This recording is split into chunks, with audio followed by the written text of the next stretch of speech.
मिल गई जॉब या अभी भी ढूंढ रहे हो या जॉब चेंज करने की सोच रहे हो, तो गाइस आज मैं आपको बताने वाली हूँ कुछ ऐसे टिप्स इस वीडियो के बारे में ताकि आप अपना एक रिज्यूम वगैरह जो है वो सब अच्छे से अपना अपडेट कर सकें। आज की हमारी इस वीडियो का टॉपिक है रिज्यूम। फर्स्टली हम लोग बात करते हैं कि व्हाट इज रिज्यूम। रिज्यूम क्या है? रिज्यूम एक कागज नहीं है, एक पेपर नहीं है। रिज्यूम टोटली आपका ही एक इंट्रोडक्शन है जो कि आपसे भी पहले एम्प्लॉयर के पास पहुंचता है। अगर आप ऑफलाइन इंटरव्यू देने के लिए जाते हैं तो आपने नोटिस करा होगा कि आप एक वेटिंग एरिया में रहते हैं, वहां से उनका कोई एचआर डिपार्टमेंट या कोई भी पर्सन आता है, आपका रिज्यूम लेता है, एम्प्लॉयर तक वो देता है। एम्प्लॉयर आपसे भी पहले उस रिज्यूम को स्टडी करता है। उस रिज्यूम के अंदर पता चलता है कि what kind of personality you are, what kind of personality you are, किस तरह के आप हैं, आपके क्या स्किल्स हैं, आपका क्या इंटरेस्ट एरिया है, कौन सी कंपनीज के साथ आपने काम करा है, किस तरह के आपके स्किल्स हैं, इंटरेस्ट किस तरह के हैं, आपने कितना सस्टेन किया है कंपनी के अंदर, कौन से ईयर से कौन से ईयर तक आपने काम किया, कब ईयर के बाद आपने स्विच किया, एटसेट्रा एटसेट्रा, ये सब कुछ। इसलिए इंपॉर्टेंट है कि आपका रिज्यूम जो है वो किस तरह का है और आपने किस तरह से बनाया है। तो guys take it seriously, it's not a paper, resume just like your introduction. Okay, next हम लोग बात करने वाले हैं कि गुड रिज्यूम्स की। गुड रिज्यूम जो होते हैं उनका क्या बेनिफिट है। बेनिफिट क्या है रिज्यूम? अब आप कहेंगे कि resume is resume, good and bad what? No, good and bad matter करता है। गुड रिज्यूम बैड रिज्यूम के ठीक है, आपने लिखा अपना नाम, अपना डेट ऑफ बर्थ भर दिया, वो सब चीजें कर दी और ठीक है, एज अ पेपर वो रेडी हो गया और आपने दे दिया। वो नहीं, गुड रिज्यूम के अंदर आप मेंशन करते हैं अपनी पूरी इंफॉर्मेशन, अपना नाम, अपना सिटी, अपना डेट ऑफ बर्थ एंड आपने कौन कौन सी कंपनी के साथ क्या क्या काम करा है, कितने टाइम तक काम करा है, आपकी सैलरी एक्सपेक्टेशंस कितनी है, आप पास्ट में क्या सैलरी ले रहे हैं, आगे आप क्या एक्सपेक्ट करते हैं, आपका इंटरेस्ट एरिया क्या है, आपकी स्किल्स क्या हैं। गुड रिज्यूम में आप ये भी मैटर करता है कि कोई स्किल आपके अंदर है बट अभी तक आपने उससे रिलेटेड काम नहीं करा है किसी कंपनी के साथ, बावजूद आपने अपना स्किल वहां पे मेंशन करा है कि ये भी मेरा एक स्किल है। जस्ट सपोज कि आप किसी कंपनी में मार्केटिंग में हैं बट आपके अंदर एक टैलेंट है उसके किसी और डिपार्टमेंट को भी संभालने का, आप वो स्किल भी उस रिज्यूम के अंदर मेंशन करते हैं। इसको बोलते हैं good resume with your all details. Okay, अब हम थर्ड पॉइंट डिस्कस करते हैं, how to upload resume at elfojobs.com। elfojobs.com एक न्यू वेबसाइट है, बहुत सारे लोग वहां पे विजिट कर रहे हैं। गाइस बहुत ही सिंपल टिप्स के साथ और टोटली फ्री elfojobs.com पे आप अपने रिज्यूम्स को रजिस्टर्ड कर सकते हैं। elfojobs.com को लॉगिन कीजिए, अपनी आईडी को वहां पे अपडेट कीजिए, अपनी इंफॉर्मेशंस को अपडेट कीजिए और बहुत ही इजी स्टेप्स में अपने स्किल्स, अपना इंटरेस्ट एरिया प्रॉपर वहां पे अपडेट कीजिए। और मेन इंपॉर्टेंट बात, अपना रिज्यूम अपडेट करना मत भूलिएगा। बहुत सारे लोग ऐसे करते हैं, किसी भी वेबसाइट पे अपना रिज्यूम वगैरह अपडेट जब करने जाते हैं अपनी फोटोज अपडेट कर देते हैं, अपनी इंफॉर्मेशन अपडेट कर देते हैं, बट लास्ट जो मेन इंपॉर्टेंट है अपना रिज्यूम अपडेट करना, वो अपडेट करना भूल जाते हैं। आपकी इंफॉर्मेशन और वो सब देख के अगर कंपनी वहां पे आती है, कंपनी में एचआर डिपार्टमेंट उस वेबसाइट्स को विजिट करता है, फाइंड आउट करता है, आपकी इंफॉर्मेशन उसने पढ़ ली, ठीक है, बट अल्टीमेटली उसको आपका रिज्यूम चाहिए। रिज्यूम के अंदर मेंशन है आपने कितना काम करा, कितने टाइम तक काम करा, कौन सी कंपनी में, कौन से ईयर से कौन सी ईयर तक काम करा, कौन सी कंपनी को आपने स्विच करा, कौन सी कंपनी को आपने कुछ ही टाइम बाद छोड़ दिया। ये सारी डिटेल आपके रिज्यूम के अंदर ही मेंशन होती है। टोटली डिटेल, आपका इंटरेस्ट एरिया, आपकी स्किल, आपकी सैलरी एक्सपेक्टेशंस, क्या आप पास्ट में सैलरीज ले रहे हो और नेक्स्ट कंपनी से आप क्या एक्सपेक्ट करते हो, आप कंपनीज क्यों स्विच करना चाहते हो, ऑल दैट सारी जो डिटेल्स हैं रिज्यूम के अंदर मेंशन है। सो प्लीज गाइज अपनी इंफॉर्मेशन एंड अपनी फोटो अपलोड के साथ साथ अपना रिज्यूम अपडेट करना बिल्कुल मत भूलिएगा। जैसे ही आप अपनी पूरी इंफॉर्मेशन l4jobs.com पे फिलअप करते हैं अपने इंटरेस्ट एरिया के हिसाब से, तो आपको बहुत इजीएस्ट वे से आपके इंटरेस्ट एरिया के हिसाब से l4jobs.com आपको जो आपकी जॉब्स हैं वो फिल्टर करके दिखाना शुरू करता है। अब हम बात करते हैं कि एम्प्लॉयर जो है वो आपके रिज्यूम में क्या देखता है। गाइस बहुत इंपॉर्टेंट टॉपिक है कि एक एम्प्लॉयर क्या देखता है आपके रिज्यूम में। जब आप रिज्यूम एम्प्लॉयर तक पहुंचता है, एम्प्लॉयर देखता है कि आप किस तरीके की पर्सनालिटी हैं। आपका जो रिज्यूम है वो शो करता है, वो शो करता है कि आपने प्रीवियस कंपनीज के अंदर कितनी देर तक काम करा है, आपके स्किल्स क्या हैं, आपके अप्रेजल्स टाइप ऑफ कितने हुए हैं, आपको क्या प्रमोशन मिला है। बिकॉज ऑब्वियस बात है आपको प्रमोशन तभी मिलता है जब आप कंपनी को काम करके देते हैं, उसको आउटपुट देते हैं। अगर एम्प्लॉयर आपको 3 लाख रुपए दे रहा है तो क्या आप कंपनी को 6 लाख का काम करके दे रहे हैं?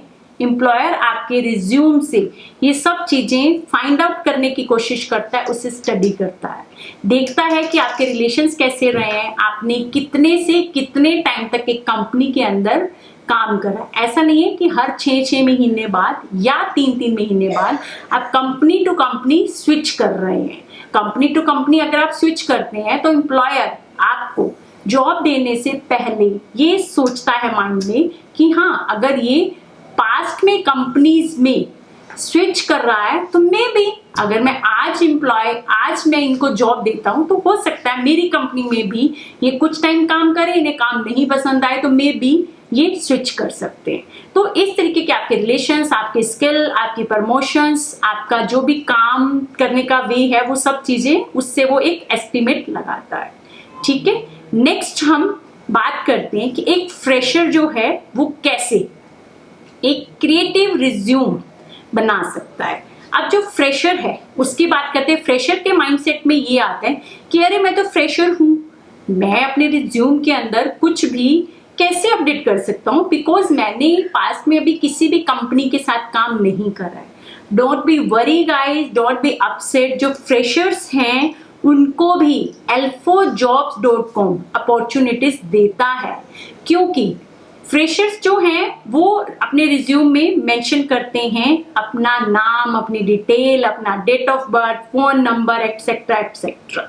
और साथ में मेंशन करना चाहिए फ्रेशर्स को कि आपके क्या क्या स्किल्स हैं। स्किल्स इंसान के अंदर होते ही हैं, आपकी स्ट्रेंथ क्या है, आपके स्किल्स क्या हैं, किस तरीके के काम, क्या आपका इंटरेस्ट एरिया है, किस तरीके से आप काम करना चाहते हैं, आपकी सैलरी एक्सपेक्टेशंस क्या हैं, वो सब कुछ फ्रेशर्स अपने रिज्यूम्स के अंदर अपडेट कर सकते हैं। ओके, थर्ड हम बात करते हैं कि कैसे l4jobs.com आपको जॉब्स प्रोवाइड करवाता है। मोस्ट इंपॉर्टेंट टॉपिक कि कैसे वो आपको जॉब प्रोवाइड करवाता है। मैंने आपको वीडियो शुरू होते ही ये बात बताई थी कि l4jobs.com हेल्प्स अ लॉट कि आप किस तरीके से अपनी जॉब्स को फाइंड आउट कर सकते हैं through l4jobs.com and totally free में। अब मैं आपको बताती हूँ कि l4jobs.com आपको कैसे हेल्प करता है।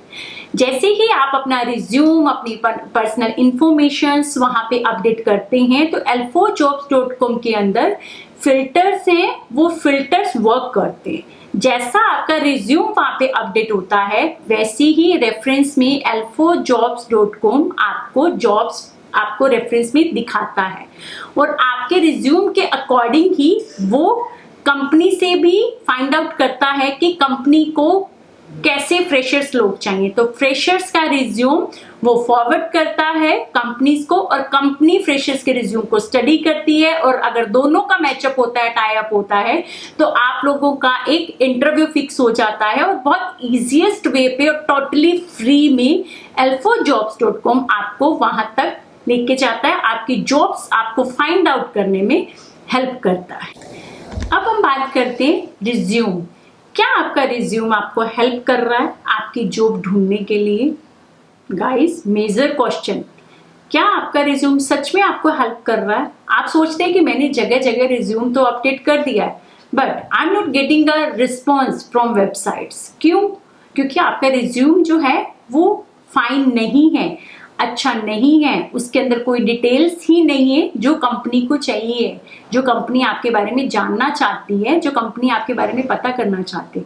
आपने रिज्यूम तो बना दिया, उसमें अपना नाम, number, date of birth, place etcetera etcetera सब कुछ अपडेट कर दिया, बट आपने ये अपडेट किया ही नहीं कि आपने किस कंपनी के साथ, आपने ये लिख दिया कि मैंने कंपनी में काम किया है। कंपनी का नाम मेंशन होना चाहिए, कौन से ईयर से कौन से ईयर तक आपने काम करा मेंशन होना चाहिए, कौन से ईयर से आपने दूसरी कंपनी में स्विच करा मेंशन होना चाहिए, आपकी सैलरी एक्सपेक्टेशंस क्या है, आप आगे नेक्स्ट कंपनी में क्या सैलरी एक्सपेक्ट करते हो एक्सेट्रा। बहुत सारे जो फैक्टर्स हैं वो मैटर करते हैं। तो मेजर क्वेश्चन है कि क्या रिज्यूम आपको हेल्प कर रहा है आपकी जॉब ढूंढने के लिए? Major question mark, think about it guys. Next हम लोग बात करते हैं resume online and offline. Offline के बारे में अगर हम बात करते हैं तो होता क्या है ऑफलाइन के अंदर मोस्टली कि ऑफलाइन में आपने रिज्यूम का प्रिंट आउट निकाला और एक कंपनी के अंदर चले गए आप इंटरव्यू देने के लिए। आप इंटरव्यू देने के लिए गए, आपका कोई शेड्यूल सेट नहीं है कि क्या इंटरव्यू है, कितने बजे है या क्या है। आपने नॉर्मली कॉल पे बात कर ली, उन्होंने बोला ठीक है कि आप रिज्यूम के लिए आ जाइए, सॉरी इंटरव्यू के लिए आ जाइए। आप गए, आप वहां जाकर बैठे, आपको वेटिंग एरिया में बिठा दिया जाता है और वहां से एचआर डिपार्टमेंट या कोई भी पर्सन आपका रिज्यूम लेते हैं और अंदर सबमिट कर देते हैं। मोस्टली ऐसा होता है कि आपका जो रिज्यूम है उसको स्टडी करते ही पता चल जाता है कि आपने कितना काम करा है और कितने कॉन्टिन्यूटी से काम करा है। जो भी फैक्टर्स होते हैं वो आपके रिज्यूम में पता चल जाता है। हो सकता है आप अपनी पर्सनैलिटी आपकी बिल्कुल अलग हो, आपका रिज्यूम बिल्कुल अलग हो, बट आपका रिज्यूम देख के ही एम्प्लॉयर को या एचआर डिपार्टमेंट को लगता है कि नहीं, ये शायद कंपनी में वर्क नहीं कर पाएंगे, सस्टेन नहीं कर पाएंगे। वहीं से आपको बता दिया जाता है कि ठीक है, हमने आपका रिज्यूम रख लिया है, will call you and update you कि आप ज्वाइन करेंगे, इंटरव्यू होगा, क्लियर हुआ या नहीं हुआ। आपका इंटरव्यू भी नहीं हो पाता है। क्यों? क्योंकि आपका रिज्यूम वैलिड। अब हम बात करते हैं ऑनलाइन की। ऑनलाइन की अगर हम बात करें तो आपका जो रिज्यूम है आप सिंपली l4jobs.com पे उसको अपडेट करते हैं अपनी इंफॉर्मेशन के साथ, तो आपको वरीड होने की जरूरत नहीं है। पहला इनिशिएटिव आप लेते हैं अपने रिज्यूम को अपडेट करने का, उसके बाद इनिशिएटिव लेता है l4jobs.com आपके लिए। l4jobs.com आपके रिज्यूम को according to your resume, your skills, your interest area, वो कंपनी को फॉरवर्ड करता है आपका रिज्यूम। कंपनी उन रिज्यूम्स को स्टडी करती है। अगर कंपनी को लगता है कि ये जो एम्प्लॉय है, ये जो पर्सन है मेरी कंपनी के काम आ सकता है, तो कंपनी का एचआर डिपार्टमेंट आपको खुद कांटेक्ट करता है, आपका जो इंटरव्यू है उसे शेड्यूल करता है और आप जाते हैं। तो सिर्फ रिज्यूम रख के आपको बताया नहीं जाता, आपको फेस टू फेस एक इंटरव्यू क्लियर करना पड़ता है। उसके कुछ राउंड्स हैं जो आपको क्लियर करने पड़ते हैं, but of course guys interview तो आपको ही फेस करना है। So be ready for your interview with your good resume. Okay, third जो है हम लोग स्टेप करने वाले हैं कि l4jobs.com कैसे आपके लाइफस्टाइल को चेंज करता है। ऑफ कोर्स गाइस, जब हम अच्छा अर्न करते हैं तो हमारा लाइफस्टाइल भी चेंज हो जाता है। जब आप अपना रिज्यूम्स l4jobs.com पे अपडेट करते हैं, l4jobs.com अच्छी कंपनीज में, एक मल्टीनेशनल कंपनीज में आपके रिज्यूम को फॉरवर्ड करती है। कंपनी आपको बुलाती है इंटरव्यू के लिए, आप लोगों का कन्वर्सेशन होता है, आप अपनी एक्सपेक्टेशंस रख पाते हैं कि मेरी ये एक्सपेक्टेशन है, still I am working in this company and I want to switch because I am not getting a good salary as I was expecting from there. तो इस तरीके की चीजें आप डिस्कस करते हैं कंपनी से, बट कंपनी को लगता है कि अगर मैं 3 लाख का पैकेज इस पर्सन को दे रहा हूं तो क्या ये पर्सन मुझे 6 लाख रुपया कमा के दे सकता है। इस तरीके की चीजें कंपनी भी आपसे एक्सपेक्ट करती है। आप कंपनी से एक्सपेक्ट करते हैं। जब दोनों तरफ से चीजें डन हो जाती हैं तो वो डील डन होती है। जब आप अच्छा काम करते हैं, अपने स्किल्स के साथ काम करते हैं, अच्छा काम का आउटपुट अपनी कंपनी को देते हैं, तो ऑब्वियसली कंपनी आपको अप्रेजल्स देती है, आप लोगों को प्रमोशंस देती है, हमारी सैलरीज में इंक्रीमेंट होता है। और ऑफ कोर्स जब सैलरी में इंक्रीमेंट होता है तो हमारा लाइफस्टाइल ऑटोमेटिकली चेंज होता है। हम न्यू गाड़ीज लेते हैं, न्यू घर लेने की सोचने लग जाते हैं, अपने गैजेट्स पे हम लोग सोचते हैं कि चलो ठीक है कि अब मैं अपना फोन चेंज कर सकता हूँ, because now I am able to pay the all EMIs, all cash. इस तरीके से जो थॉट प्रोसेस है वो काम करता है और हमारा जो लाइफस्टाइल है वो धीरे धीरे चेंज होने लग जाता है। तो इस तरीके से L4Jobs.com will help you a lot आपके लाइफस्टाइल को चेंज करने के लिए। Thank you so much guys.